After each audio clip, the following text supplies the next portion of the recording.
The night air outside Fayetteville was cold enough to make my hands ache as I gripped the steering wheel of my dented truck. The dashboard light glowed faintly, the gas gauge hovering just above empty. It was early March 2025, 2 months after my stepfather had stripped me of the only thing that ever made sense in my life.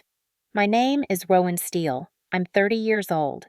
First Lieutenant United States Army. At least I used to be. Tonight, I was just a woman in uniform with $7 in her wallet driving toward a blood donation center for 20 more. I parked near the cracked curb and walked into the building. The overhead fluorescent lights hummed sharp and merciless, throwing pale light over a waiting room that smelled like industrial cleaner and quiet defeat. A young woman at the reception desk asked if it was my first time. I nodded. She handed me a clipboard. I scribbled answers with numb fingers, trying not to think about how far I had fallen. A year ago, I had stood on a parade ground at Fort Liberty with my unit leading operations I had trained for my entire adult life. Now I was filling out forms for $20. When my name was called, a nurse in blue scrubs guided me to a reclined chair in the back.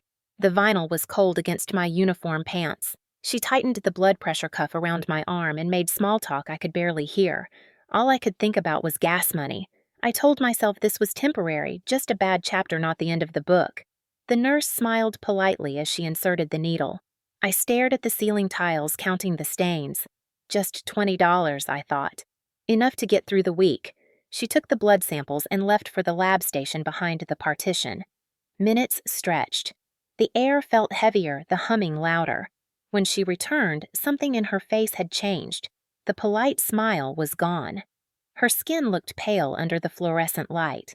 Her fingers trembled as she gripped the clipboard. Her eyes flicked to me, then to the hallway. "Ma'am," she said carefully, her voice a thread of sound. "Please don't move. I need to call someone." My pulse jumped. I tried to ask what was wrong, but she was already gone, disappearing behind the frosted glass door.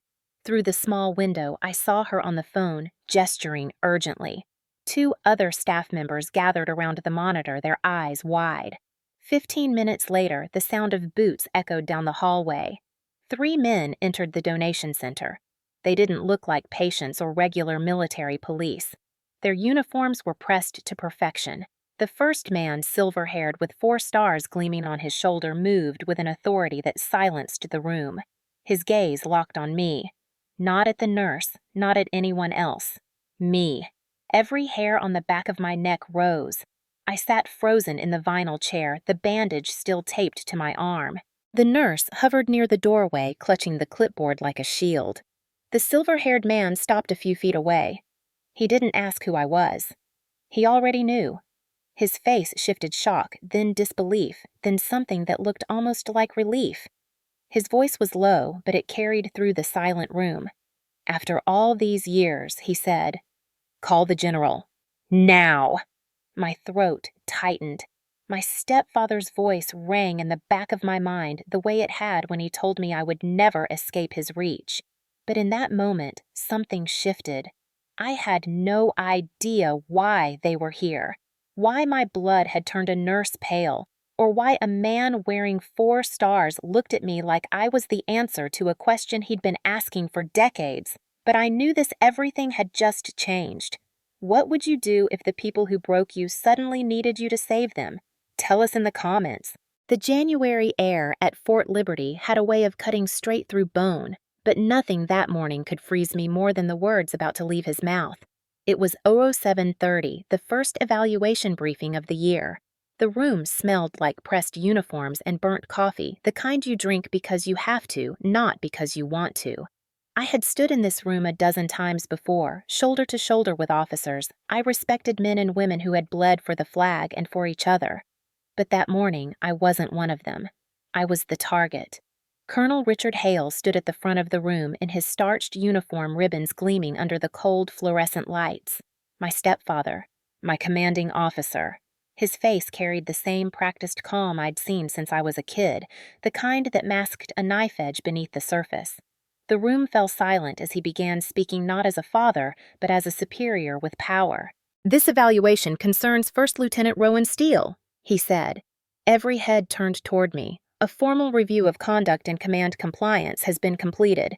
Findings indicate a serious breach of protocol during the December 12th logistics drill. His voice was smooth-clipped professional. It was also a lie. That drill had gone flawlessly. I'd led my team to execute every step with precision, and everyone in the room knew it. But nobody dared speak. His eyes, cold as gunmetal, locked on mine. Effective immediately, he continued, Lieutenant Steele is removed from her leadership position and reassigned to administrative duties pending further review. A formal reduction in pay and rank will follow. The room shifted. A ripple of whispers cut through the air, the kind that slices more sharply than shouting. I could hear my pulse thundering in my ears. My mouth went dry. I wanted to speak to protest, but the weight of his authority pressed down on me like a hand over my throat. A captain 2 seats away tried not to meet my eyes. Another officer, a sergeant I'd trained with for years, clenched his jaw but stayed silent. That was the thing about power. It didn't need to raise its voice. It just needed to own the room. Colonel, I started, my voice steady but low. Sir, with respect, I filed a full report. Every step was followed exactly according to... You were warned, he cut in sharp and deliberate. This is not a debate, Lieutenant. This is the consequence of insubordination.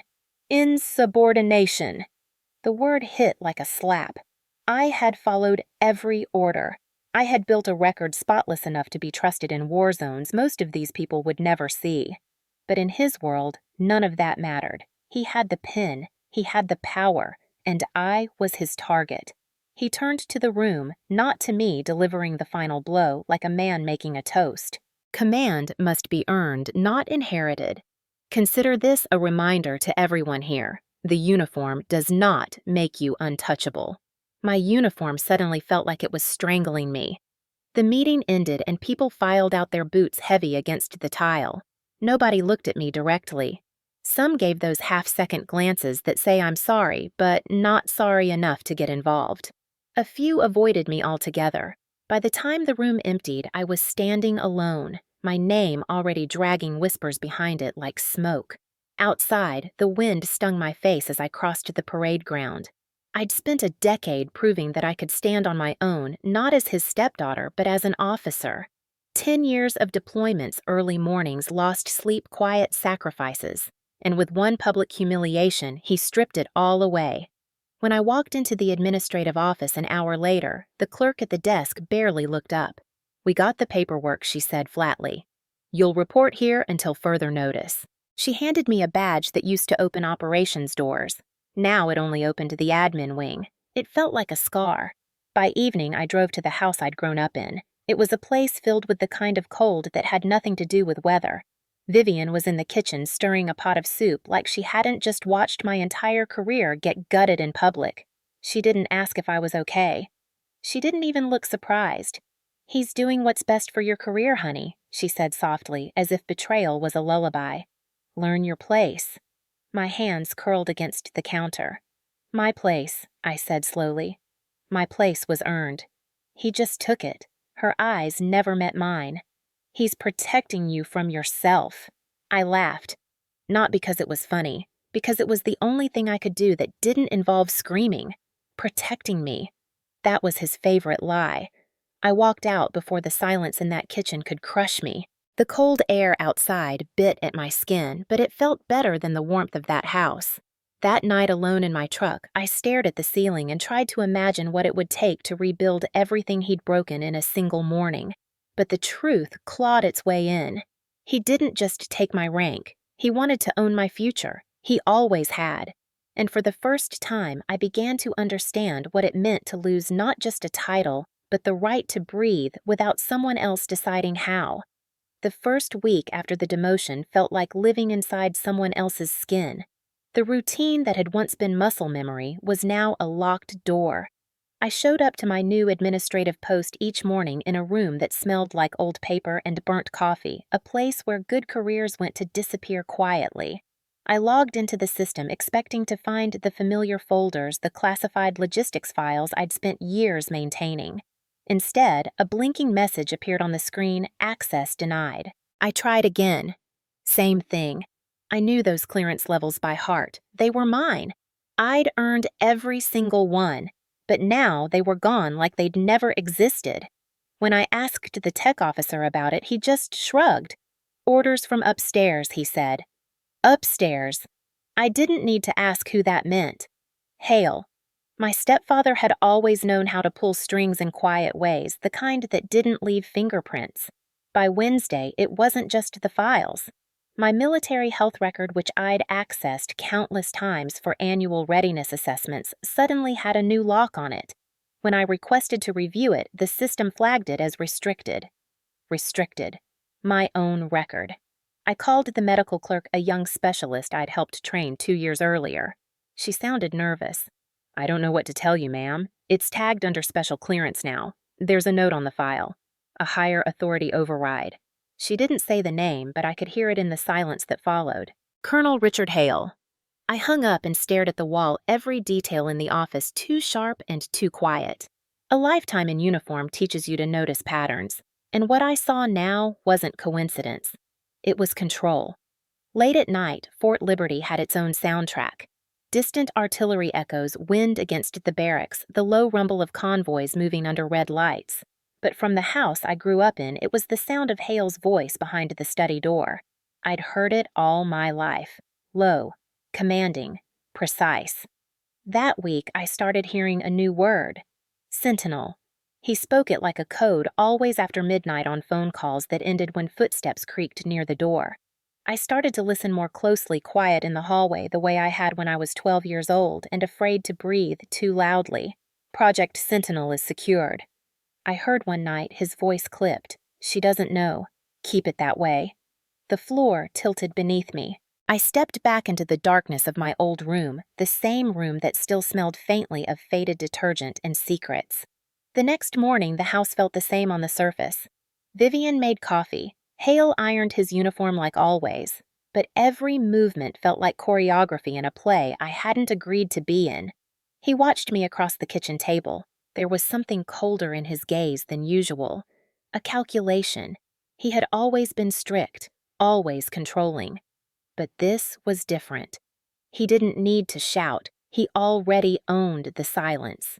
As I drove to base that morning, my mind began pulling at loose threads I'd ignored for years. Why had he pushed me so hard to join the Army? Why had every step of my career seemed to fall exactly where he wanted it? He'd chosen my ROTC program. He'd insisted on military intelligence instead of flight school. He'd called in favors to get me posted at Fort Liberty under his direct chain of command, framing it as keeping an eye on family. I'd called it loyalty back then. Now it felt like a cage I hadn't realized I was inside. I began to notice other small things. A call I received from an old teammate was cut off within seconds.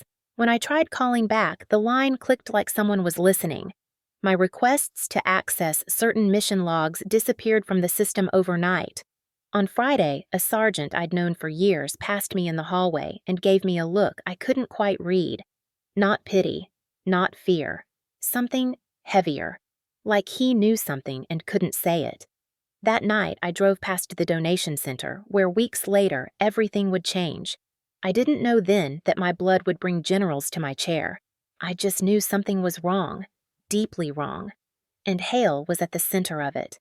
I remembered the way he used to stand over me when I was a teenager, correcting my posture, my salute, my steps.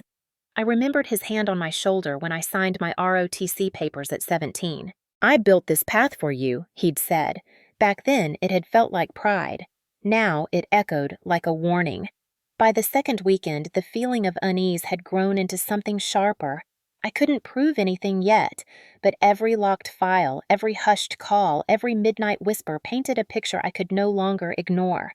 My career wasn't the only thing Hale had been shaping. My life had been mapped step by a man who treated me like a piece on a board, and I had just started to see the edges of the game. When I was 12, the world changed with the sound of a single car pulling into the driveway. It was late autumn, the kind of North Carolina evening that smelled like wet pine and cold air. My mother opened the door and introduced him with a smile that did not reach her eyes. Colonel Richard Hale. He stood in our living room in uniform, tall, straight-backed a man who carried power like a second skin. That night, he shook my hand like I was already a soldier. Within months, he moved in. Within a year, he became the axis around which everything in our house turned. It began slowly, like fog creeping under a door. He made comments about the way I spoke, the way I walked, the way I held my shoulders. Posture says everything he would say. You don't get to be ordinary, not in this house. I was still a kid, but he didn't see me that way. He saw something to shape. Every allowance dollar went through him. Every decision, from what extracurriculars I could join to the friends I was allowed to see, had to pass his silent approval. By the time I turned 16, he had my life mapped with military precision. College ROTC, branch intelligence, duty station. Somewhere he could keep me close. He framed it as care. It was control. My mother watched it all happen from the kitchen table, quiet and tired, stirring coffee as if silence might make it less real.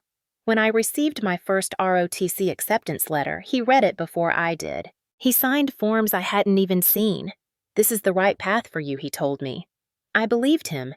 Or maybe I just didn't know how not to. For years, I convinced myself he wanted the best for me, that the tightness around my life was structure, not a cage. Even when he questioned every choice, even when he monitored who I called, even when he told me what kind of officer I would become, I tried to be grateful.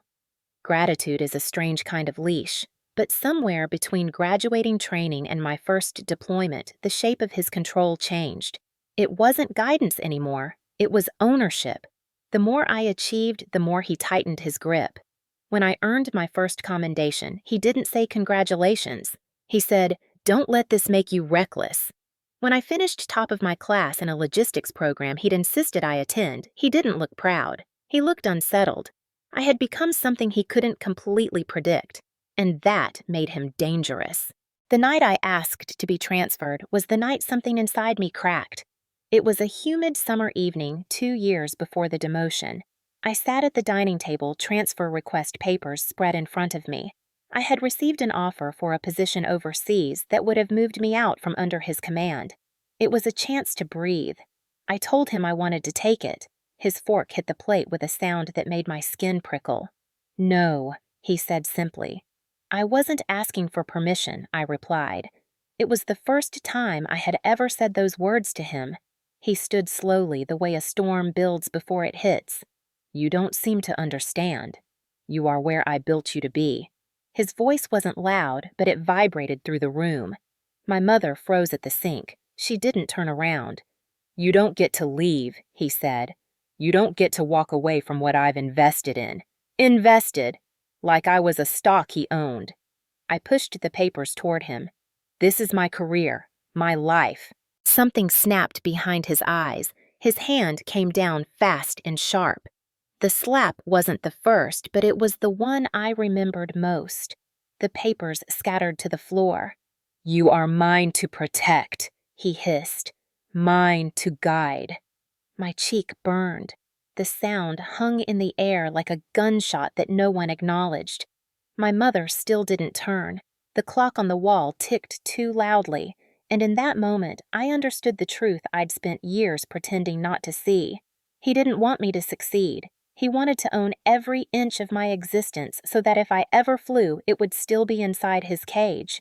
After that night, he made sure my transfer request disappeared. The file was lost. My superior said it was never logged. I stayed at Fort Liberty under his shadow-breathing air that never felt like mine. The pattern repeated. Every step forward came with another invisible hand around my throat. The harder I tried to build a life for myself, the more he reminded me it wasn't mine to build. In briefings, his eyes always found me. At family dinners, his voice always defined the rules. He told me which missions I should take, which ones were too risky, which ones were not my place.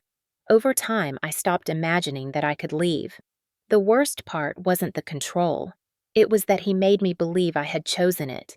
And when someone teaches you to confuse control with love, you start to build the cage yourself. The night of the slap became the point everything bent around. Afterward, I carried the shame quietly tucked under crisp uniforms and straightened shoulders. People saw the officer. They didn't see the girl who flinched when the phone rang after midnight. By the time he stood in that conference room years later and stripped my rank in front of the unit, part of me wasn't even surprised. It was the final public act of a man who had been dismantling me in private for years. Standing there in my kitchen, now remembering the sting on my face, the scattered papers, the sound of his voice claiming me like territory. The bitterness settled deep in my chest. I thought I had learned to live with it. I hadn't. I had just stopped fighting. But something inside me that night, something I hadn't even known was still alive, began to burn. Have you ever had someone try to control your entire life? Drop a yes if you understand Rowan. The week my bank account shrank to single digits was the week I swallowed my pride and walked into the donation center. Fort Liberty's winter air had a sharp edge, and Fayetteville looked even smaller when you were broke. The neon sign above the center flickered, buzzing faintly. I told myself it was just for gas money, nothing more. $20. That was all I needed to keep going until the next check. I signed the papers, answered the intake questions, and sat in a reclined chair that smelled like bleach and old vinyl. A nurse with careful hands slid the needle in and smiled without asking questions. People like me didn't need questions. We needed $20 and a full tank to keep pretending everything was fine. She left to run the blood samples, and for a few minutes the world was quiet. Then she came back pale. The clipboard shook in her hand. Her eyes didn't quite meet mine. "Ma'am," she said softly, "please stay here. I need to call someone." My stomach clenched. I scanned her face, looking for a hint of why. She was trained not to show it, but fear is a hard thing to hide. She slipped into the back room, and through the frosted window I saw movement. More staff gathering. One of them pointed at a monitor. Another covered her mouth. The fluorescent lights above me suddenly felt too bright. The clock on the wall ticked louder than it had a minute ago. When the door opened again, it wasn't the nurse. It was a man in army uniform, and then two more. Their boots hit the tile with the kind of rhythm only career soldiers carry. One of them wore the stars of a general, the kind of man who did not appear at plasma donation centers. He stepped forward, stopping a few feet from me. His silver hair caught the light, his face carved into lines of command and memory. He didn't ask for my name. His eyes narrowed, studying me like a puzzle piece he'd been looking for. "After all these years," he murmured. "Call General Thorne." My breath caught in my throat. General William Thorne. The name wasn't unfamiliar. His face had been in briefing rooms and framed photos on base walls, a living part of Army history. And now he was standing over my donation chair. I watched him pull the nurse aside, his voice low and precise. She handed him my chart. He scanned it, stiffened, then looked back at me with an expression I couldn't read, something between disbelief and urgency. "Lieutenant Steele," he said, not needing to ask. "We need to speak privately." They ushered me into a side room I hadn't noticed before. It was clean, sterile, too quiet. A doctor in uniform was already there, typing rapidly into a secure tablet. Thorne stood across from me, hands clasped behind his back, command in every breath.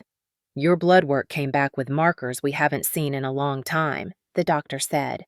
Specifically, a protein signature linked to something called Sentinel.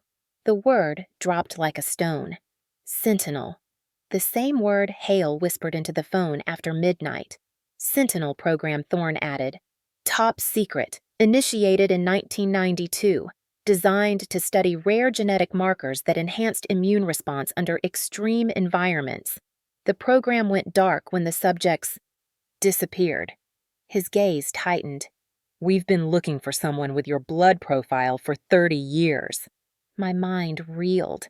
I stared at him, trying to piece together how a trip to get $20 for gas had turned into a classified briefing.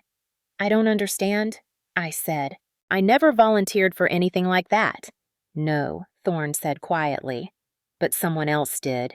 He placed a thin file on the table and opened it. Inside was a decades-old report, yellowed at the edges. A name I didn't recognize, a blood profile that matched mine line for line. There were only 5 carriers recorded. 4 were lost in the 90s. We believed the last was gone too. He tapped the chart. Until tonight.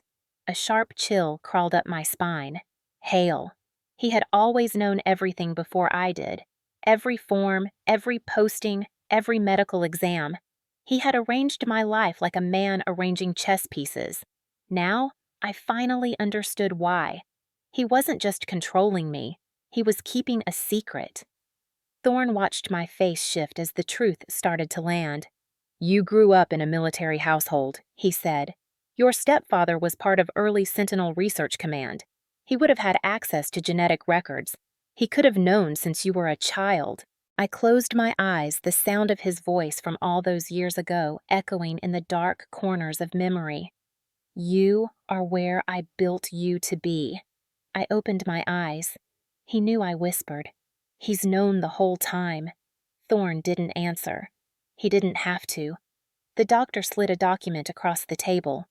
"This protein could save lives," she said. "In the 90s, it was experimental. Today, it could mean treatments for dozens of conditions. Your blood may hold the key to something people have been chasing for decades." My hands trembled against the table. The past 2 months of being torn down by Hale, the years of him deciding where I could breathe and where I couldn't, they all narrowed to this point. He hadn't destroyed me because he could. He had done it because I was leverage, because I was worth something he couldn't let the world see. "We can protect you," Thorne said, leaning slightly forward. "But you need to understand, Lieutenant. This doesn't leave this room. Not yet. Not even family." Family! The word made my throat tighten. "You think I'd tell him?" My voice came out sharper than I expected. Thorne studied me for a long moment, then nodded slowly. "No," he said. "I think he already told himself he owns you. And that's the problem." The room hummed with the sound of distant equipment, soft but steady. The doctor handed me a consent form. My name looked strange above the line, like it belonged to someone else. Signing it meant stepping into a storm I couldn't yet see. But not signing meant staying inside the one I'd lived in my whole life. I signed. Thorne's expression softened just a fraction. "This is the start," he said. "We'll run further tests at the base lab. You'll receive full protection. And, Lieutenant, this gives you leverage he no longer has." The idea of leverage tasted foreign, like a language I hadn't spoken in years. For the first time since Hale dragged me down, the weight shifted even just slightly. When they walked me out of the donation center, the nurse was still at the front desk. She didn't know what had just happened, but she looked at me differently now, like someone who had seen something powerful in the blood of a woman who came in desperate. Outside, the wind cut across the parking lot. I sat in my truck for a long time, engine off hands gripping the steering wheel, staring at nothing. I replayed the whispers I'd heard behind Hale's door. Project Sentinel. She doesn't know. Keep it that way. Now I knew, and that changed everything. He had built my life like a fortress, one I couldn't escape. But tonight, I had found a crack in the wall, and through that crack light was starting to pour in. The morning after the donation center felt like the first breath after surfacing from a long dive. Everything looked the same cracked pavement outside my apartment, same chill in the March air, same world, but something had shifted underneath it. My stepfather no longer held the only key to my life. I had leverage. Real leverage. I met General Thorne again that afternoon in a secure office at Fort Liberty. The kind of room with no windows and walls thick enough to swallow sound. A JAG officer was present along with 2 quiet men who didn't speak or move much. Thorne laid the paperwork in front of me, a classified non-disclosure agreement, and a medical protection contract that came with security I didn't know existed outside covert programs. "You understand what this means," Thorne said. "If you sign your health records, your security clearance, everything tied to Sentinel goes under direct federal protection. Nobody, not even your stepfather, will have access." His eyes stayed locked on mine. "But you also understand what this is. Power cuts both ways." I picked up the pen. For years, I'd watched Hale sign orders that shaped my life. Now it was my turn. I signed my name steady and clear. The contract was just paper, but in that moment it felt like iron. Thorne didn't smile. He simply nodded as if the board had just shifted and he knew exactly how dangerous that could be. "You don't have to go to war with him," he said. "We can handle this through official channels." I let out a short breath. He built the cage I've been living in my entire life. I think I get to decide how this ends. That night, for the first time in years, I didn't feel small in my own skin. I sat in my truck outside the old house, the house where Hale's word was law and my mother's silence was the anthem of our lives. The light in his study was still on, just like every night. His shadow moved behind the curtain, the same routine I'd grown up watching. He still believed everything was under control, and that was exactly what I needed. The first step wasn't loud, it was deliberate. I started gathering proof. My clearance might have been locked out of official systems, but I still knew where the bones were buried. I spent nights digging through old messages, voice logs, and files he'd carelessly left behind over the years. He'd always assumed I'd never defy him.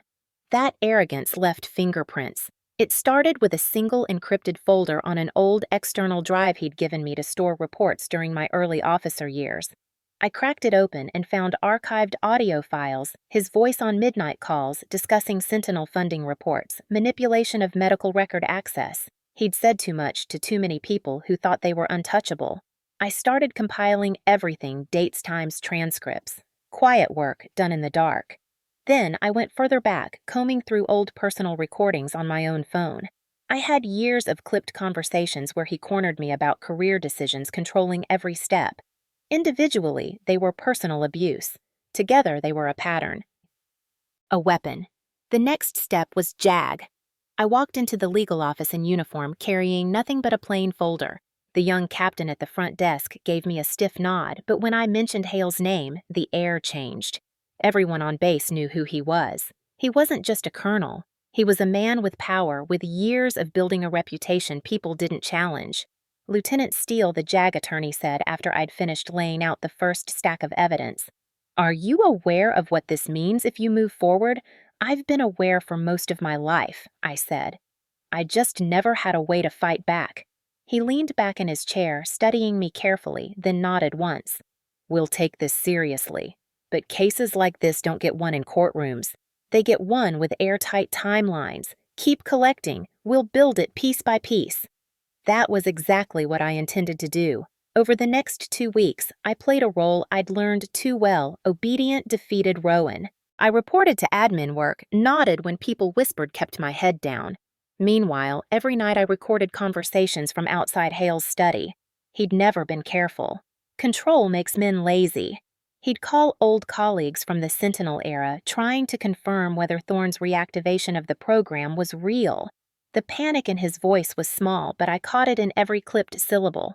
My mother started showing signs of cracking too. Vivian had lived in Hale's shadow as long as I had. At first, she looked the other way, but now she was the one looking over her shoulder. She noticed him locking drawers more often, making phone calls in the garage, double-checking the front door every night. She didn't ask me what was happening, but I saw it in the way her hand shook when she made coffee. Fear lived in that house now, and for once it wasn't mine. I reached out to people I trusted from the past, former squad members, officers who had crossed Hale's path and been quietly crushed. One was Captain Taylor, a logistics officer who had lost her slot to a mysteriously reassigned budget Hale had controlled. Another was Sergeant Ward, a soldier Hale had forced out after he questioned procurement discrepancies. They all had stories. None of them had proof. I did. Slowly they began to feed me details, old memos, incident reports, recollections of things they'd been too afraid to say out loud at the time. I didn't need a smoking gun. I was building a network of cracks. Hale didn't notice. He was too busy trying to lock down his power. He demanded updates from me, showing up at the admin office like a hawk circling its prey. "This demotion might teach you some respect," he said once, leaning against the doorway. "You'll learn where you belong." I forced myself to lower my eyes. Let him believe he still towered over me. It was the last time I ever let him feel taller. General Thorne's people began coordinating with JAG, quietly laying the groundwork to strip Hale's access without alerting him. It was a delicate game. One wrong move and he'd start destroying evidence. But he couldn't resist his own paranoia. He'd always needed control too much. He began checking on me late at night, asking what I was doing, who I was talking to. My mother told me he'd started sleeping less. The power he'd spent decades building was beginning to shake, and he didn't even know yet where the tremors were coming from. I made my final preparation the way soldiers prepare for missions, check, recheck, and then burn the map. Every piece of proof was duplicated 3 times. One on an encrypted drive hidden in my apartment, one stored in a JAG evidence locker, and one in Thorne's hands.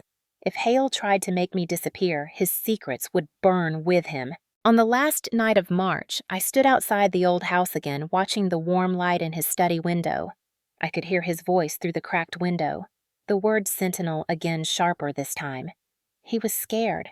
It was almost beautiful. For the first time in my life, I wasn't the one trapped under his thumb. I was the one standing outside holding the match. He had built his empire on control.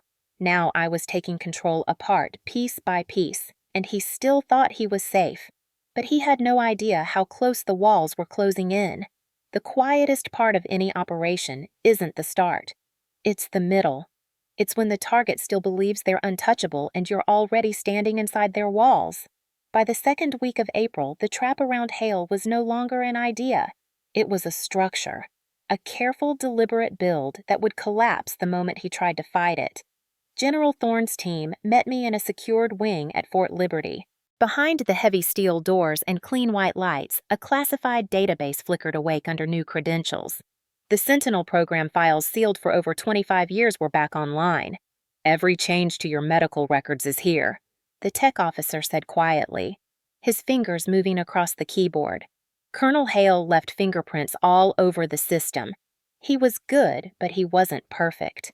I leaned over his shoulder watching lines of access logs roll by. Dates, IP addresses, authorization codes.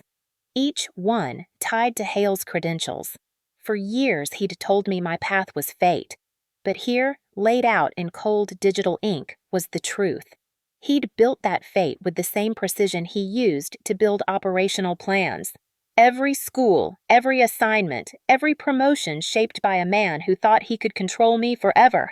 "We trace it back," Thorne said, standing behind us with his hands clasped behind his back. "We tie each of these edits to command decisions he made regarding your career. And then we make sure the right people see it." The right people meant the Office of the Inspector General. Internal oversight didn't move fast, but when it did, it could tear careers apart. We assembled a package of evidence system logs, audio files, copies of locked documents. All of it clean time-stamped, impossible to refute. Then, like any good soldier, I made sure there was no way to trace it back to me. The anonymous drop went in on a Tuesday night. By Thursday morning, someone at the Inspector General's office had picked it up. It started with an inquiry notice. Hale wouldn't see my name on it. He'd only see the walls shifting beneath his feet. Meanwhile, I played my role with the kind of precision only years of survival could teach. I still drove my beat-up truck with the cracked dashboard. I still lived in the tiny apartment near the edge of town. I still showed up at admin work with my eyes down and my shoulders tight. I let him see the same broken lieutenant he thought he'd defeated. Every performance was fuel. Hale still hovered. He'd always hovered. "I hope this little lesson is sinking in," he said one evening when I ran into him in the corridor. "This is what happens when you forget who's in charge." I lowered my eyes and said nothing. He smirked like a man who still thought he owned me. That was the beauty of control. Once someone believed they had it, they rarely noticed when it was slipping through their fingers. The official notice from JAG came the following week. A formal summons for Hale to appear in a preliminary inquiry regarding improper access to restricted files. No accusations, no details, just enough to make him uneasy. When I heard from Thorne's aide that the document had been served, I imagined the look on his face when he read it. I didn't have to imagine for long. That night, I drove past the house. Through the thin living room curtains, I saw him pacing like a man with too many ghosts. His study light was on later than usual. He was already making calls. I parked half a block away and sat in the darkness, letting the cool spring air filter through the cracked window. This was the part of the operation where the targets started tightening their own noose. Hale's entire empire rested on the illusion of control, and when men like him feel that control slipping, they don't stay calm. They start erasing. 3 days later, CID got what they were waiting for. Under quiet coordination with Thorne's team, they'd flagged Hale's account activity. At 0200, he accessed the medical archive from his home terminal. He moved through old documents like a man tearing down a house in the dark, trying to burn what couldn't be burned. Every deletion, every overwritten log was recorded in real time by CID's mirror server. I wasn't there physically, but Thorne was. "He's making mistakes," Thorne told me over a secure line. "A man like him can't help it. He's spent 30 years being the spider. Now he's thrashing in the web." Hale didn't know CID was in the shadows with a full digital recording of his cleanup attempt. The more he fought, the deeper he sank. He shredded printed files. He burned backups, but he couldn't touch the evidence already duplicated in 3 separate places, including one outside military jurisdiction. It was over. He just didn't know it yet. While the walls closed in, my mother began to unravel too. Vivian had lived in Hale's orbit for nearly 2 decades, and she'd built her world around his power. I saw the cracks in the way she fidgeted with the kitchen towel, in the way she avoided my eyes when I visited. "He's been different," she finally whispered one night, her voice shaking. "Checking doors, checking your room. I don't understand what's happening." I could have told her. I could have laid out every piece of the puzzle, but I didn't. Not yet. She'd chosen to live in silence for years. Now she would live in the space his silence left behind. The final trigger came when Hale received a second notice. Not just an inquiry, a formal interview order with CID and JAG present. Men like him always believe they can outmaneuver everyone. But this wasn't his chain of command anymore. It was a machine far bigger than him. That night, he tore through the study, pulling drawers out of the desk, rifling through old files. Through the open window, I could hear the frantic shuffle of paper. My phone buzzed with a message from Thorne. "We have what we need, it read. We move next week." I sat in my truck outside the house, gripping the steering wheel. For most of my life, that house had felt like a fortress I couldn't escape. Now it was just a box trapping him inside. Hale thought he was fighting to cover up the past. He didn't realize he was leaving a trail so bright even a recruit could follow it. By the end of April, the case file was thicker than I'd imagined. CID had full documentation of unauthorized system access attempts to tamper with evidence corroborating testimony from 3 officers he'd undermined over the years. JAG had built a timeline so tight it could choke him. And me, I was the quiet thread running through all of it, invisible, underestimated, exactly where I wanted to be. When the official letter of suspension hit his desk, he didn't show up at my apartment or try to confront me. He disappeared into his study for 3 hours. My mother called me afterward, her voice thin. "He's angry," she said. "I've never seen him like this. I didn't need to see him." I could picture it. The same man who used to control my breath, now gasping to control his own narrative. The machine he'd built was turning against him, and every move he made to stop it only made the fall faster. The trap wasn't loud. It didn't need to be. It was patient, surgical. One document at a time, one call at a time, one lie peeled back until nothing was left but the man underneath. A man who wasn't untouchable after all. He'd made the mistake of believing I was the same little girl he'd cornered at a dining table years ago. But I wasn't. I was the one setting the perimeter now, and he was already inside it. The parade field had been transformed into a stage of precision. Rows of folding chairs stretched across the courtyard outside the medical wing at Fort Liberty, filled with officers in crisp uniforms and civilians in pressed suits. Flags rippled against a mild spring wind, the sound sharp and clean. Overhead, the morning sun cut through the clouds, casting long shadows on the concrete. It was the kind of day the Army liked for ceremonies structured, polished, perfect. A day built for control. I stood near the back in dress uniform, hands clasped behind me, a ribbon rack on my chest that suddenly meant more than it ever had. To anyone looking, I was just a quiet, technical witness. No one knew that this wasn't a briefing. It was an ambush, not for me, for him. General William Thorne stood on the temporary platform at the front, his voice already carrying across the crowd with the weight of command. This morning he began we gather to address matters that affect not just Fort Liberty, but the integrity of our entire medical and operational chain. The crowd shifted subtly. This wasn't a normal medical research announcement.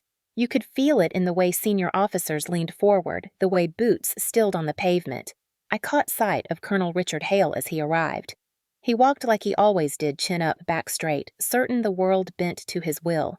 He hadn't been suspended yet, only summoned for clarification. He believed this was a technical debrief about a program he'd helped bury decades ago. His gaze swept the crowd. When it landed on me, it hardened. He didn't nod. He didn't speak. But I could read the warning in his eyes. He still thought I was the girl who followed orders. He had no idea the floor under him had already been cut out. Thorne's aide moved to the side of the stage and dimmed the large projector screen behind him. A single slide appeared in stark white letters against a black background, Project Sentinel. A low murmur ran through the audience. Most of them had heard whispers over the years. None of them had ever seen the program's name displayed in public. Thorne let the silence stretch until the weight of it pressed against every breath.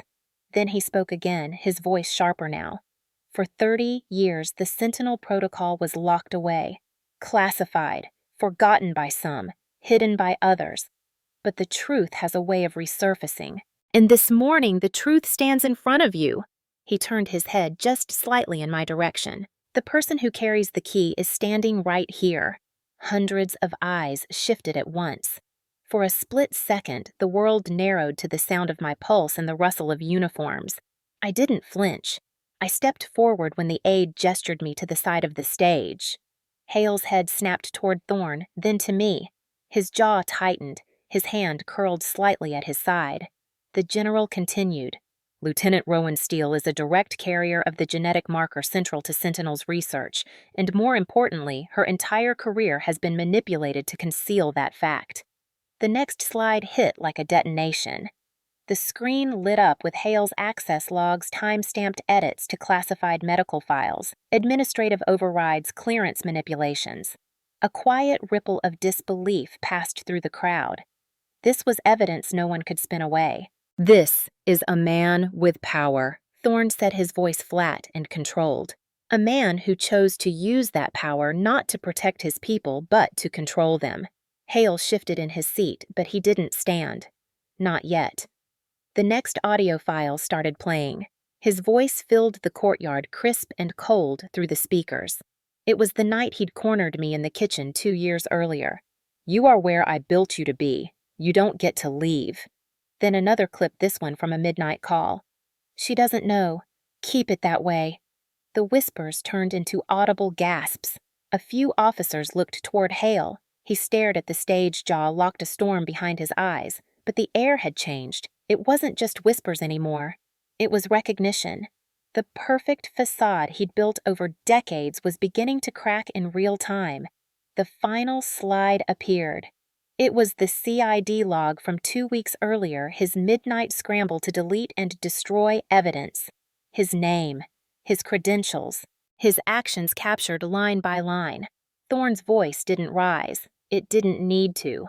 Colonel Richard Hale has spent decades weaponizing control. Today, that ends. CID agents in dark uniforms stepped out from the perimeter, their movements precise, rehearsed. Hale shot to his feet, but not with the confidence he'd always worn like armor. His face was pale beneath the spring sunlight. This is a mistake, he barked. This is a goddamn ambush. Thorne's gaze didn't waver. No, Colonel. This is accountability. The first agent approached. Hale backed up a single step, his boots scraping against the concrete. For a heartbeat, the courtyard held its breath.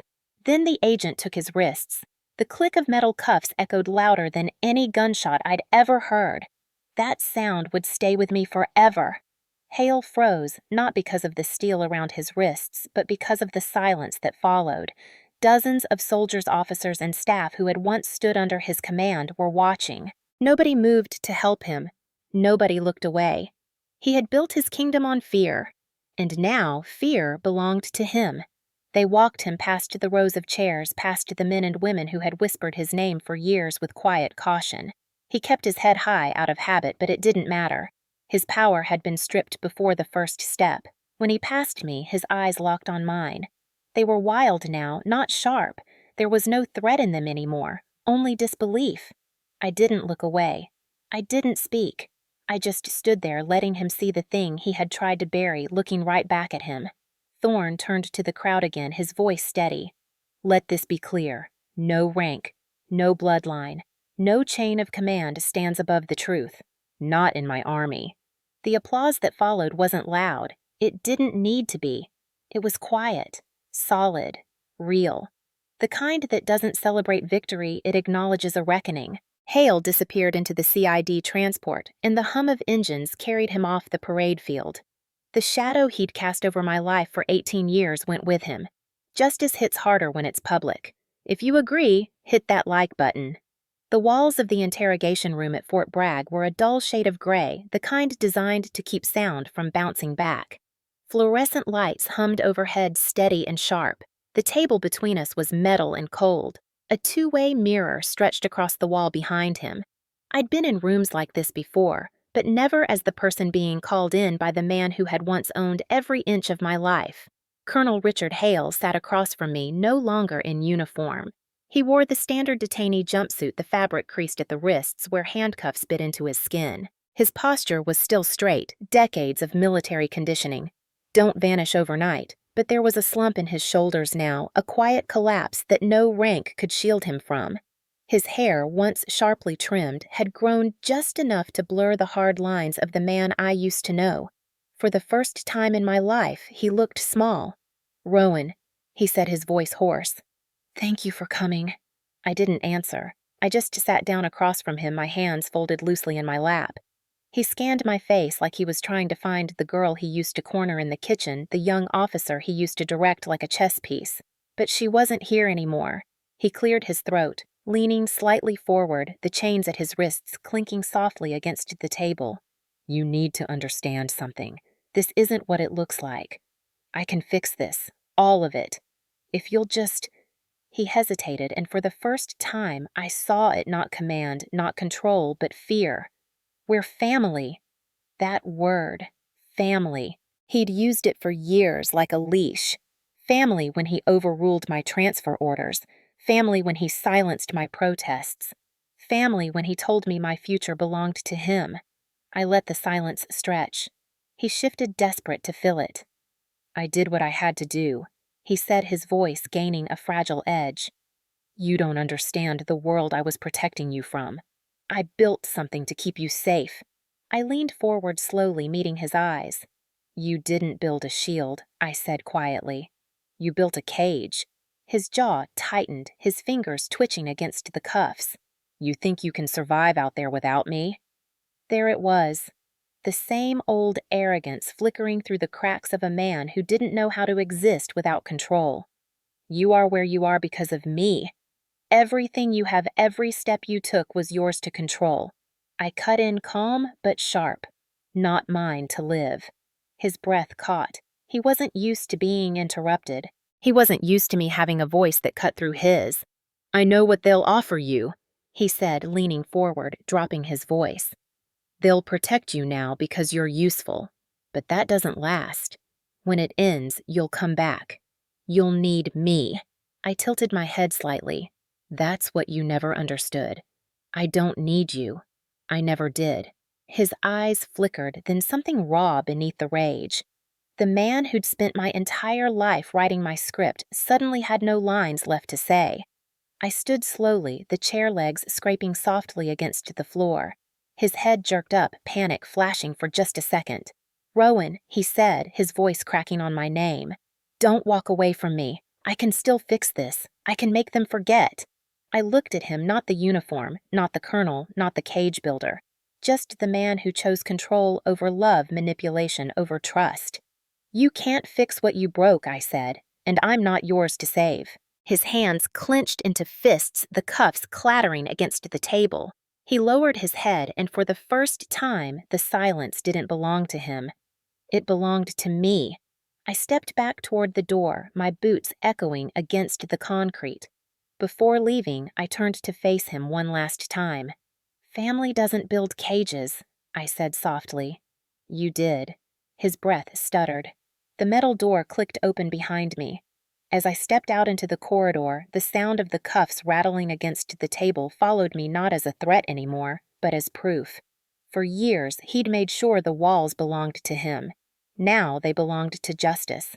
And for the first time in my life, walking away from him didn't feel like fear. It felt like freedom. The verdict came down on a clear Tuesday morning. The courtroom at Fort Bragg was cold, quiet, and clinical. No raised voices, no chaos. Just procedure. Order. The Army's way of making justice look like clean lines and black ink. I sat in the back row in uniform, my hands resting on my lap as the military judge read out the sentence. Colonel Richard Hale, you are hereby stripped of rank and benefits, dishonorably discharged from the United States Army, and sentenced to 12 years of confinement at the United States Disciplinary Barracks at Fort Leavenworth. The words landed like steel. Hale sat rigid in the defendant's chair, face drained of color. The uniform that had once wrapped him in power was gone, replaced by the plain tan of a convicted officer. He didn't look at me. Not once. Maybe because looking at me meant facing everything he'd lost. Maybe because he finally understood that the world no longer bent around his will. The gavel fell. Just like that, a man who had spent 3 decades building an empire of control was dismantled in less than 30 minutes. Justice didn't come in a roar. It came in quiet, deliberate steps. Outside the courtroom, the air smelled of rain. Soldiers in dress uniforms passed by in silence. Some nodded at me not out of sympathy but out of acknowledgement. They'd seen him rise for years. Now they'd watched him fall. The fallout didn't stop with the sentence. That same week, my mother packed her things into 2 cardboard boxes and walked out of the officer housing she'd shared with him for nearly 2 decades. The military doesn't let families keep privilege after a dishonorable discharge. I watched from the truck as she stood in the driveway staring at the house like it might speak back to her. Her silence had built the walls around her as much as his control had built mine. She didn't look up when I parked. They told me I have to be out by Friday, she said flatly. Her voice was thinner than I remembered brittle. It doesn't even feel like this was ever mine. I didn't say what I wanted to say. That for years she'd chosen quiet over truth. That she'd let his control smother us both. But I also didn't turn away. She was facing a world she'd avoided for decades, and I knew exactly how cold that air felt. In the weeks that followed, something unexpected happened. The Sentinel program was no longer a ghost buried in the Army's archives. It became official again. Thorne's team reopened the project under federal oversight, stripping away the shadows Hale had used to manipulate it. They called me into a briefing room one afternoon, a room filled with people in suits. Scientists, medical officers, and senior leadership. Thorne stood at the head of the table looking like the man who had spent years waiting for this moment. Lieutenant Steele, he said, sliding a crisp folder toward me. We're reactivating Sentinel, on the right terms this time, and we want your signature on this not as a subject, but as a partner. The contract was clear. My genetic profile would be used to advance immunological defense research, fully voluntary with legal protections. I wasn't a pawn in someone's game anymore. I was the one holding the pen. I signed slowly, deliberately. When I handed the folder back, Thorne's nod wasn't just professional, it was respectful. The ripple effects went far beyond me. Within weeks, internal memos went out across every major installation. Commanders were briefed on new oversight measures. Families and chains of command were to be flagged for review in cases of career manipulation.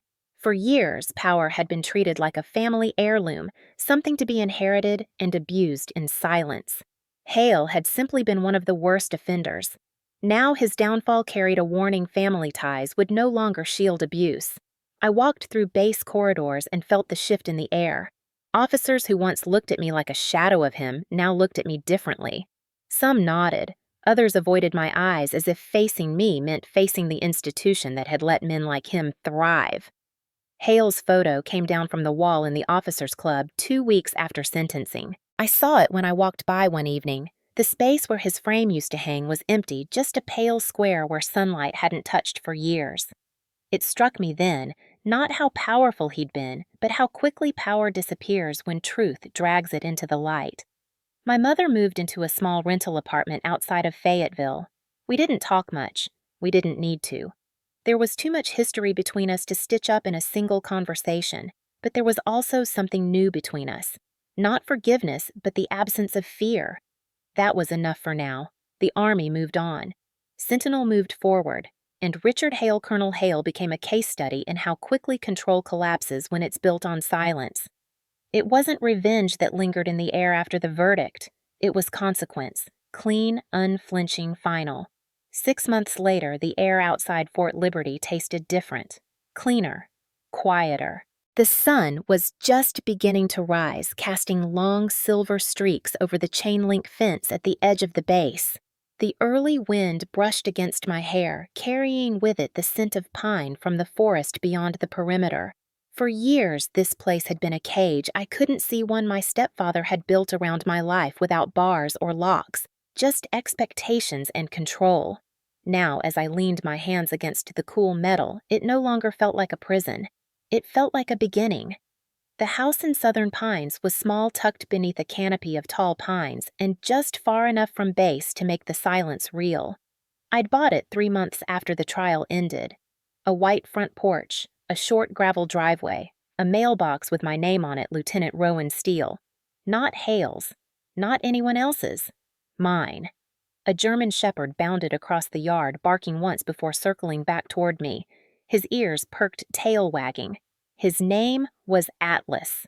I had adopted him from a retired K-9 unit, and in some ways we were the same, trained for other people's missions, now learning how to live for ourselves. Each morning I ran the same quiet loop through the neighborhood, down the gravel road, past the wooden sign that marked the edge of town. No one whispered his name anymore when I passed. No one looked at me like an extension of him. For the first time in my life, people looked at me and saw just Rowan. Lieutenant Steele. It was a small thing, but after 30 years of living in someone else's shadow, it felt like a revolution. I rebuilt my routine with slow, deliberate choices. I planted herbs on the porch, even though I'd never had a garden before. I hung the framed photo of my unit from 5 years ago on the living room wall, a reminder of who I'd been before Hale's power consumed everything. I cooked my own dinner most nights with the radio humming softly in the background. Some evenings, Atlas would rest his head on my lap while I read reports from the Sentinel team. I didn't feel like I was waiting for permission anymore. Thorne called once a month. The program had grown fast. A civilian medical partnership, federal oversight, real transparency. He asked for my opinion now, not because I was leverage, but because I had earned a place at the table. One afternoon, I got a call from the Pentagon. They wanted me in Washington, D.C. for a policy advisory meeting on Sentinel's expansion. I stared at the email for a long time before I answered. Not because I doubted it, but because it felt like a line had finally broken between who I had been and who I was now. The day of the flight, I stood in my kitchen pulling on my service jacket. The fabric was the same. The patches were the same. But the weight on my shoulders wasn't. It didn't belong to him anymore. It belonged to me. The drive to the airport was quiet, except for Atlas breathing in the back seat. At the gate, I gave him one last pat on the head, and he wagged his tail like he already knew I'd come back different. The Pentagon's hallways were polished almost too bright. The conference room was filled with people in suits and uniforms. I wasn't here as a witness. I wasn't here as someone's daughter. I was here because I had a voice. When I walked through those doors, no one introduced me as the colonel's stepdaughter. They introduced me as Lieutenant Rowan Steele, Sentinel Advisor. The meeting was long, filled with numbers and charts and medical jargon, but somewhere between the 4th and 5th slide, I realized something that made my chest feel light. I didn't feel like an imposter. I didn't feel like I was standing on borrowed ground. I belonged here, not because someone forced me into it, because I chose it. Later that evening, after the meeting ended, I walked out to the steps of the building. The city lights stretched across the horizon like stars drawn down to the earth. The air smelled like rain, like it had the night Hale was sentenced. I thought of the years I'd spent living under his thumb, every step mapped out, every choice made for me. I thought of the night in the donation center, the moment everything shifted. I thought of the sound of handcuffs closing around his wrists, the sound that cracked a lifetime of silence open. I wasn't defined by him anymore. I wasn't defined by what he did to me. I was defined by the choice I made to keep standing, to fight back, to take my life apart and rebuild it piece by piece. I lifted my face to the cool night air. No ghosts followed me out of that building. No chains dragged at my feet. There was only the sound of the city, the steady beat of my own pulse, and the quiet certainty of a future I had built myself. When I boarded the flight home to Southern Pines that night, I looked out the window as the lights of Washington faded beneath the clouds. I didn't think about him. I didn't think about the cage. I thought about the dog waiting on the porch, the house that carried my name, and the road I was finally walking without someone else's hand on my shoulder. For the first time in my life, the silence wasn't suffocating. It was freedom. When someone tries to own your future, it doesn't happen all at once. It happens in small, quiet ways. A decision taken from you here, a door closed behind you there, a name whispered that isn't really yours but becomes a label the world wears on you like a uniform. For years, that was my life. Every step I took had already been written before I could decide where to place my feet. I lived inside a carefully built narrative designed to keep me obedient, grateful, and small. My stepfather believed control was permanent. That power once taken could never be taken back. But power isn't permanent, it's borrowed, and eventually the truth comes to collect. I learned that standing in a blood donation center with $20 in my pocket and a lifetime of silence pressing down on my chest. I learned it again under fluorescent lights as I signed a contract that turned his secret into my weapon. I learned it when I watched him fall, not because I screamed the loudest, but because the truth was louder than him. When people ask what revenge looks like, they imagine fire screaming chaos. But the kind of justice that lasts isn't born in noise. It's built in silence. It's built in the careful, deliberate reclaiming of every inch of your own life. I didn't destroy his world with a single blow.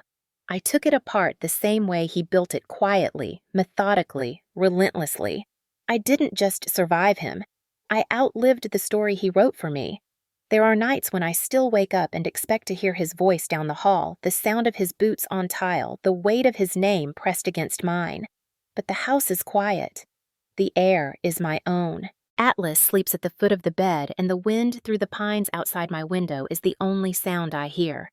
That silence isn't empty. It's mine. It belongs to the woman who refused to stay in the cage someone else built for her. I think about the people who watched him fall. Some of them had feared him for years. Some had admired him. Some had stayed silent.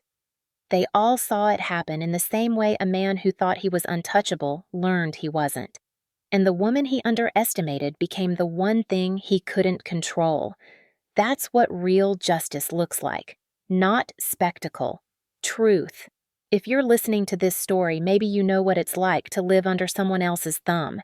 Maybe you've felt the quiet weight of someone trying to script your life. Here's the thing they don't want you to know: they only win if you let them. The moment you decide to take back your voice, the cage starts to crack. It won't be easy. It won't be clean. But it will be yours. Rowan Steele didn't just survive. She reclaimed her name. She walked out of the shadow of a powerful man, not with fire behind her, but with purpose in her steps. And when she did, everything he built to contain her came crashing down, not because she needed to destroy him to breathe, but because she finally decided to live without permission. If you've ever had someone try to own your story, remember your name still belongs to you. It always did. Would you have done the same? Tell us in the comments, and don't forget to subscribe for more stories like this.